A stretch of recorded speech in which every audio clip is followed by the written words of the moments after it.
ধেমাজিৰ চিলাপথাৰত জাপানিজ এনকেফেলাইটিছত শিশুৰ মৃত্যু হৈছে। আৰচিৰ বৰগড়া গাঁৱৰ পুনচাং দলে নামৰ ২.৫ বছৰীয়া শিশুটিৰ মৃত্যু হৈছে। চিলাপথাৰৰ ডিমৌ ডেম গাঁৱৰ আন এটি শিশু আইচিউত চিকিৎসাধীন। ১৫ দিন ধৰি AMCHত চিকিৎসাধীন হৈ আছে শিশুটি।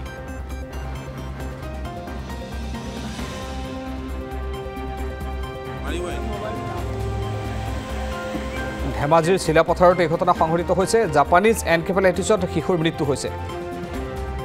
আৰচি বৰগড়া গাঁৱৰ পুনচাং দলে নামৰ ২.৫ বছৰীয়া শিশুটিৰ মৃত্যু হৈছে। চিলাপথাৰৰ ডিমৌ ডেম গাঁৱৰ আন এটি শিশু আইচিউত চিকিৎসাধীন।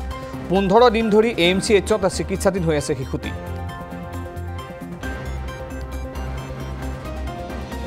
ল'ৰাজন মানে আজি ১০-১২ দিন বেছিয়ে হ'ল বুলি ক'লেও বেয়া নহ'ব।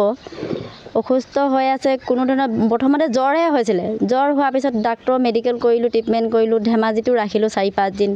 একো হেৰি নেদেখিলোঁ মানে। তেতিয়া ডিব্ৰুগড়লৈ আমাক ৰেফাৰ কৰিলে, ডিব্ৰুগড়লৈ লৈ গৈছোঁ। যদিও ডিব্ৰুগড়ত ভালকৈ চিকিৎসা কৰিছে, কিন্তু কি বেমাৰ বুলি কৈছে, এইবোৰ এণ্টিপ্লাইজ নে কি এইটো বেমাৰ হৈছে বুলি কৈছে ডাক্তৰে ৰিপৰ্ট মতে।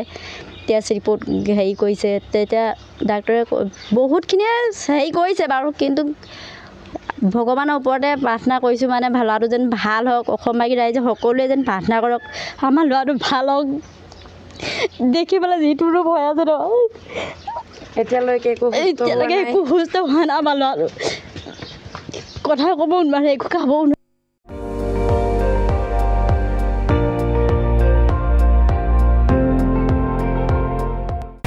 আপুনি চাই আছে ND24, সৰ্বশ্ৰেষ্ঠ নহয় সৰ্বোত্তমৰ দৌৰত।